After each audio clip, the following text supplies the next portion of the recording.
some of the strategies that I've seen that, sorry, I'm so loud that I always forget I actually need a microphone. A bit too. Yeah, actually, well, that's going to scare everybody. So from sort of looking at the national level, I want to talk about some of the things that I think that have worked that you might want to hear about. And there's some things that I think we all talk about, and it's sort of obvious to see, like getting the business community on your side, really helpful. That's what we've seen in Georgia this year. That's what we saw in Indianapolis in Indiana last year. Getting an interview from George Stephanopoulos, also helpful. If your governor can't answer any questions about his position on discrimination. Getting people of faith involved, really important, especially when you're pushing back their message that this is what religious people want. To push back and say that's not what religious people want at all is really helpful. Working with your allies who might have similar interests but be sort of a different voice. So maybe if they're not really listening to your message, maybe they listen to another message of someone completely different who has the same concerns, really helpful. And then another thing I think that is important to remember is when you're working with your allies to consider their interests as well. And so sometimes your win, your amendment that won on your issues maybe didn't solve their issues, and to sort of make sure that you're working together with them and everyone is sort of understanding your goals, and maybe your amendment won and that's great, and like their amendment wasn't going to win, and you have to sort of talk through those things. But keeping sort of your allies and your coalition partners together and having these conversations. So those are some of sort of the big picture things. But I wanted to point out a couple of things that I saw this year and last year that I think are just worth mentioning. It reminded me of new things to think about, or reminded me of things I had forgotten about. And I'm going to pick all states that aren't southern states, so no one in the audience can tell me that these are wrong. So I'm going to focus first on Missouri. So Missouri, you might have heard about the 39-hour filibuster. Super exciting. If you didn't, I'll tell you all about it. So in Missouri, and the lesson I think that their story has taught, although it's still not over in Missouri, is one, be creative, and then it also taught me, I think, some lessons about social media and how they used it and how it was really fantastic. So in Missouri, they had a constitutional amendment, SJR 39, and it's a FADA. So essentially what that law, it would amend their constitution, and it would say, they kind of hit it. They said religious organizations. The religious organizations were defined so broadly that it could be a corporation that had a religious mission. So Chick-fil-A, Hobby Lobby, any of these corporations are religious organizations. So religious organizations can essentially ignore any laws that conflict with their opinion about marriage. So it's a FADA, one of the things that Beth had talked about. So they have this provision, or this constitutional amendment that comes up, goes to the Senate.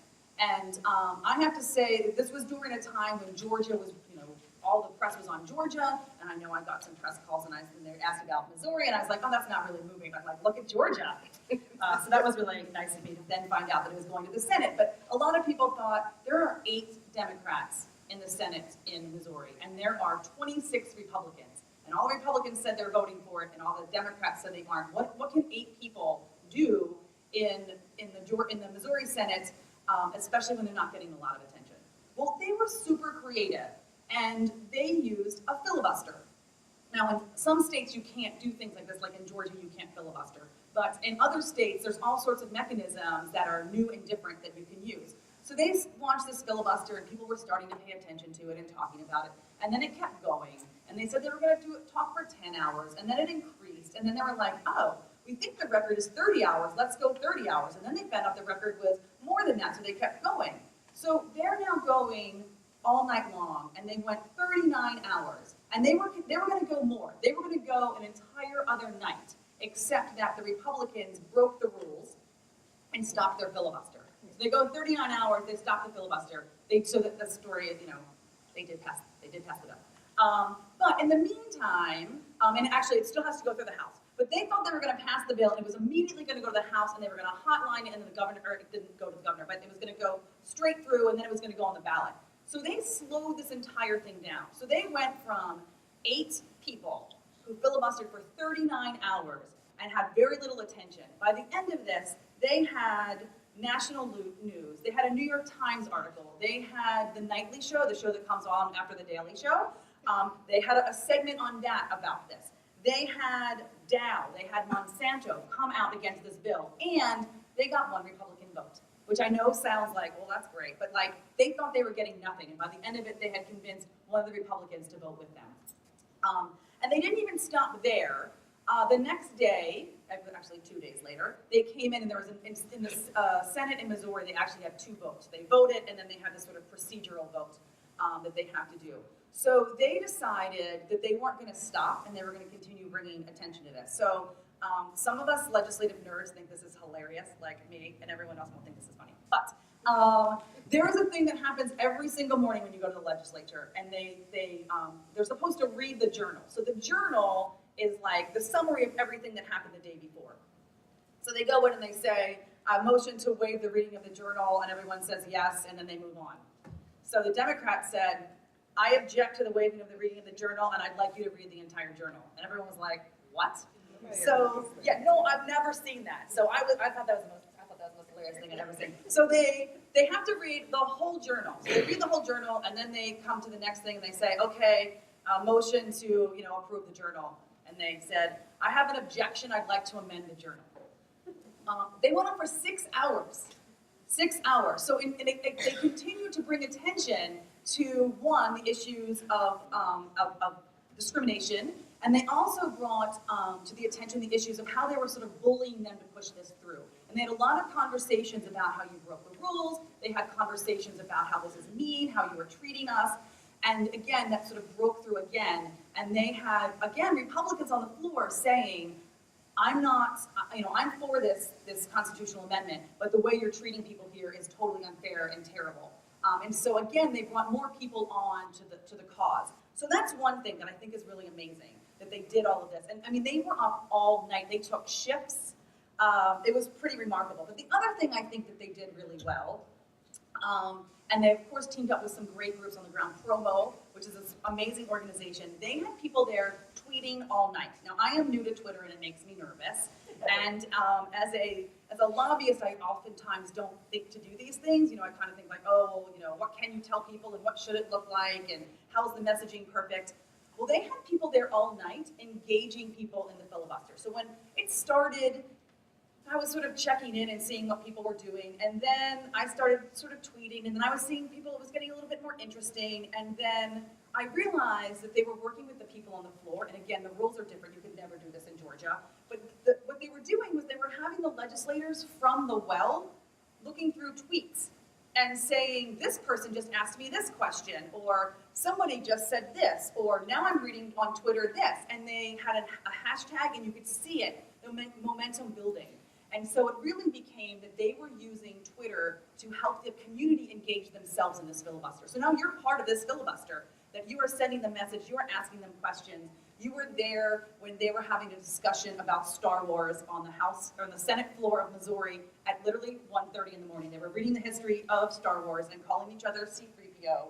And then they were having discussions about their favorite bands and what would your top 10 list be. And they were literally going on Twitter and saying, John just wrote in and said his top 5 bands would be this. They talked about Careless Whisper, Wham. They talked about NWA. I don't know. It was the guys. Yeah. And it was just, it was fantastic.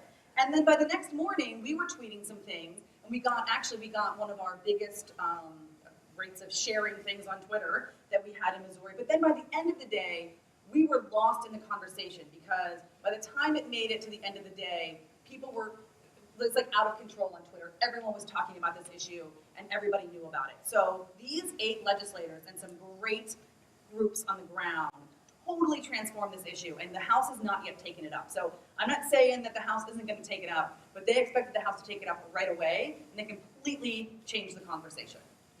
So that's the Missouri example. Another thing that I think is important to think about as you're working on these issues is stealing other people's things. So, and by that I mean using other people's resources. So go online and look at other people's messaging. Figure out what other people did to work on issues in their state. What worked, what didn't work, what are their talking points, how can I use them for my talking points?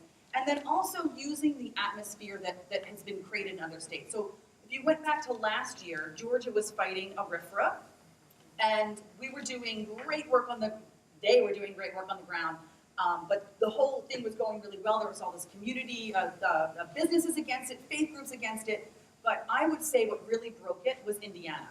And so Indiana broke, and the messaging became, don't be Indiana. And the messaging became, yeah, I know that Walmart came out about it, against it in Arkansas, but this is the same exact bill, so Walmart opposes it, and NASCAR opposes it, and you read the New York Times article. And so, when Missouri first started, I did a similar thing where I here's a New York Times article about Georgia. It's the same exact thing. Read these companies that came out in Georgia. It's the same exact thing. And sort of, swirling around that don't be the next Georgia. And this happened. This I think was really successful this year in South Dakota. They had a bill that flew through their House chamber, and when it came to the Senate in the committee, the sponsor of the bill actually came to the committee and said, "Yeah, I think maybe we should not do this year." And then they unanimously voted it down in South Dakota. Unanimously. And so it was because of what was happening in Georgia that made South Dakota not want to do it. So that's sort of another lesson I learned, and I got one more lesson and then I'm going to stop talking, which is the use of amendments. So sometimes people think like, oh, I shouldn't put up an amendment because it's not going to pass. Well, there's lots and lots of ways you can use amendments whether or not they're going to pass. So one, you have an amendment, it does pass, that's fantastic. You have an amendment and it's actually not in order. This just happened in Georgia, actually, the other day. The terrible bill came back to the Senate, and amendments were actually out of order. They couldn't bring amendments. But what they did was they offered 6 amendments anyway, and they talked about those 6 amendments that showed how terrible the bill was. It gave them the opportunity to make their point, and then Casey Cagle said that they were all out of order, and then sit down. Yeah, and then they moved on, and they said, 1, here's all the terrible things, and 2, isn't it terrible? We can't amend it. So you can use amendments that aren't even going to be voted on to express your point. You can also use them to make people uncomfortable. So this is actually this was something we did in Congress, but there was a bill, pretty terrible bill, and it had a lot of civil rights issues. For instance, it was giving money to organizations that didn't have to abide by like the ADA or Title IX. It was a school voucher bill. And the Democrats were going to offer so many of these amendments saying that your money was going, like one of them was going to be, yeah, I'd like to amend this voucher bill that says if you're going to take federal money, you have to abide by the ADA. And the Republicans in the committee did not want to vote yes, but they also knew that they couldn't vote yes or no because it would make them look terrible, but they also didn't want it to pass. So what did they do? They canceled it. They canceled the entire markup and said, never mind. At least not for now until we figure out what we want to do. So you can use amendments strategically that way. And then the last one, there are people in here who know this more than I do. But West Virginia used amendments, and they had a RFRA, and there was a non-discrimination provision that they added onto it, so it was good. And it ended up actually killing the bill. So there was a chance that yes, it passes, and then that's a good thing. But it killed the bill because then the people who voted for the bill were both a combination of people who knew the RFRA was terrible no matter what, and then there were people who were like, oh, with this non-discrimination language, it is not nearly terrible enough and discriminatory enough, so I must vote no because how can we pass this RFRA that would not let me discriminate? And so the combination of people voting it down for the right reason and the wrong reason ended up killing the bill. So that's it. Yeah, awesome. Really great information. So much important and helpful information. Before we run out of time, I'm going to mention just sort of briefly, if these bills do become law, there are legal challenges. So there are really 2 takeaways. One is there are no sort of surefire legal theories that are just going to knock these out of the water.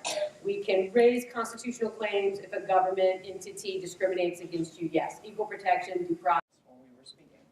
So, the Associated Charlotte Business Journal. And, I felt the power of just being able to be who you are and looking past everybody else and saying what you have mentioned, right? We're people and we matter. Everybody matters. Everyone has a story. And I really felt that in Raleigh. When I got on the podium and I started to tell my story and I saw confirmation, heads bobbing and it was remarkable to think that because of this, the ripple effect that has taken does it thrust you into the public eye? So things that have happened since yesterday. My partner, she is getting text messages from people at, I don't want to cite the sources that are coming in, but bigger names, bigger than local media, are starting to reach to her to get to me, because I have all of my stuff filtering through, in this instance, Equality NC. So if anyone wants to get in touch with me, I'm using them as a deflection, as a protection. But my first name is out there, my last name is out there, and it's statewide. So that is a frightening thing, especially on this kind of topic. However, I think that the story is compelling enough that I then am not their focus. So I've just knocked out a part of their focus. Well, you know, we're just saying that in the case of the bathroom part of this ordinance, it's not the transsexual piece of this. It is the men who are out there who are going to dress up as women, and they're going to go in there. We don't have anything really against you. Granted, you'll have, all sides of the extreme. You'll have those who say, oh, you know what, based off of here, not off of here. So when we look at how we just knocked out in one press conference, their core argument that it prompted, so we had Scott today, so there's a rally by our opposition in Charlotte, and they started to talk, and we have people who are competent. They'll get out there, they'll push. But it was funny when Scott was out there, Scott works for the HRC, and he was countering all of the people who were spewing this hate, the nonsense part of it. The cameras were constantly doing this to hear what Scott had to say. And it started from some of the compelling arguments that even when some of the local news reporters from Raleigh went around after I told my story, there were people who were like, no, I don't have an issue with it. And then there were those who do have an issue with it. So it's not the way opposition paints it, it's how we paint it. And that I've learned. Now, you have to have a good enough argument. I've learned that, right? Because we would be doing this. So you would want to take whatever your story is, if you feel that it's something that's shared amongst a lot of people and ununique, then you collaborate and you stand with those people in solidarity behind that line. But if you have a piece, because I know everybody in here has felt it. I felt it. I felt it. I felt it in the form of broken ribs. Everybody's been discriminated against. I've had my food spit in. I'm sure you've had cold food served to you too. That these are the types of things that they provide. They provide us the platform. You've calmed my nerves with regards to how easy it is for me to do this. And now I have this one objection, but there's other things that I want to do too. Those things can now, I feel, empowered enough to do. I have resources. So, no, but it's something that, I agree with what you said. There is, and I'm not going to say a snobbery, but there's a certain bit of, my fart pixie dust, kind of thing. I don't know how to describe it, but I felt it that night when we were in that. I mean, it's like some fabulous magical unicorns that they are. They sit there and they feel like, it's almost elitism a little bit. But it's a game. And how are we going to play it? Because I have too many of my trans brothers and sisters with children that I can be stuff. You know this. I don't have to do any. I don't have to be here. But I don't know how many funerals you guys have attended. I'm done. And as far as assaults, I'm done. I have to pay it forward for those who paid it, so that we can even talk about this. Right? There are people who have suffered a lot worse than I have. I just walked away with broken ribs and, a really stiff jaw. But when I look at the platform that we have now, and then you showed me, what is it, 141? Or 47, whatever it is. It's 146 too many, right? So as far as I'm concerned, I've seen the work firsthand. I've seen how city council can be worked with. I've created a bond with one member on city council. We're gonna go to gun range shop. I'm gonna fire this. I would go smoke cigars and drink whiskey. But that's my thing. It's like, it's interesting that, you know, once you take away that layer, that, you know, hawk, you know, there's a person under there too. And those people, they want to be respected. They hear so, especially with these ordinances, they hear so much. I mean, I was in the car for, how far is it from Raleigh to Charlotte? 3 hours? And I got an earful of listening to people just yelling on the phone. I wouldn't say disrespectful. I mean, their arguments are valid, but the entire ride, it was like, I said, bless you for what you do. I do not want to do that, but I will say this. I'm not afraid anymore to be visible. Whereas before, I think 20 years ago, getting assaulted changes you. Changes how you think. I don't want to put myself out there. I got an 8-year-old kid. I know there's risks. My head is on a swivel. However, there's this certain thing that if we all were to be visible, it can't get us all. And they're not going to try it for a while. Right now, I'm a focal point. I can tell you I've gotten my share of emails and texts. They know where I live. That can be scary. I don't want to be that person again.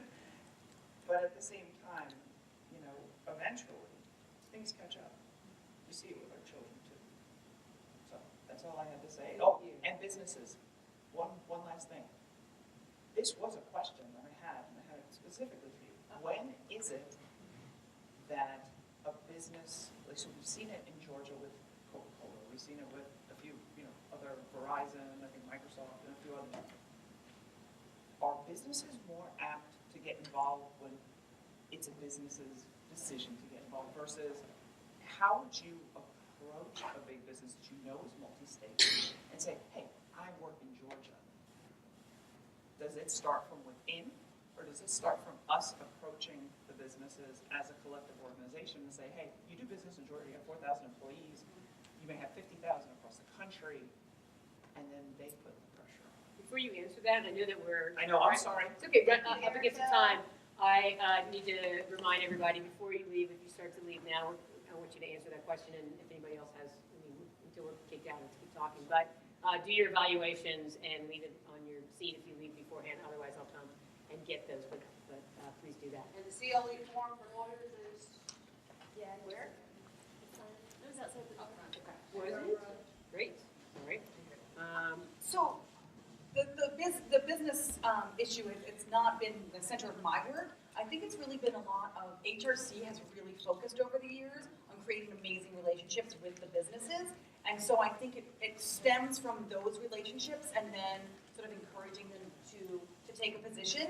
In Georgia, one of the ways this has also happened is Salesforce. Right? The guy who runs Salesforce is so into this issue, and he has tweeted at his friends. He actually went on Jim Cramer's show, which I don't ever watch that show, but happened to somehow see it. And he asked, so Jim Cramer asked him a question, asked the guy from Salesforce a question that was, what should Cook from Apple do about the DOJ Apple security thing? And he said, you know what I would tell him to do? I would tell him to come down to Georgia and talk about HB 757 because it's discriminating against people. And if I were Cook, that's what I would focus on. Had nothing to do with the question. It was totally out of the blue, and he just completely changed the conversation. By the end of the day, Jim Cramer was tweeting about this issue, and then it started, and it started going from there. And that's the macro level. What I can tell you that happened on the micro level is every corporation in a state has to go through the state legislature for something, for tax breaks, for buying land, for everything. And so Coca-Cola has a lobbyist at the Georgia legislature every day. AT&T has a lobbyist at the legislature every day. Delta has a lobbyist at the legislature every day. So I'm friends with them. And so they're hearing what's going on, and I'm going to them saying, hey, y'all, we need y'all's help. Y'all come into our prides and everything, and that's all good, but we need you to really stand up for us now and say something. And then they go back and they go, well, I talked to this particular person. I've sat at the table, at a conference table, with the head of all of those corporations and with the Chamber of Commerce of Georgia, because they're involved in it as well, how they bring particular businesses to the state. We sat in a big conference room on the 25th floor of a building, and they said, what if we can get some compromise language in this particular bill? And I said, there's no way I could ever vote for a RFRA, whether it's non-discrimination specifically for LGBT people, because it leaves other people out. And they were shocked. They just all looked at me like, you wouldn't pass a bill with LGBT non-discrimination in it? I said, no, not if it's going to affect my Jewish friends, not if it's going to affect my friends who are Islamic, not if it's going to affect single women, not if, no. Like, you're not going to throw me that bone because I don't just represent the LGBT community. I represent a whole lot. If it's going to hurt women's reproductive justice, and so those are the particular inside games. That's why we got to be inside. So all of those corporations are at the Capitol every day looking into the best interests of their particular organizations. And so everything starts, when I say local, I really mean it. It starts from the local level. And then it gets up to those higher levels. You get that person that's in Atlanta, in Georgia, to talk to the CEO, to the COO, then it goes all the way to the top. But it really starts with the lobbyist that's there in the Capitol, for sure. All right, we gotta, Sorry. it's okay, we gotta wrap up. Is there anything burning that anybody needs to ask? or I'm happy to share? talk to anyone outside the room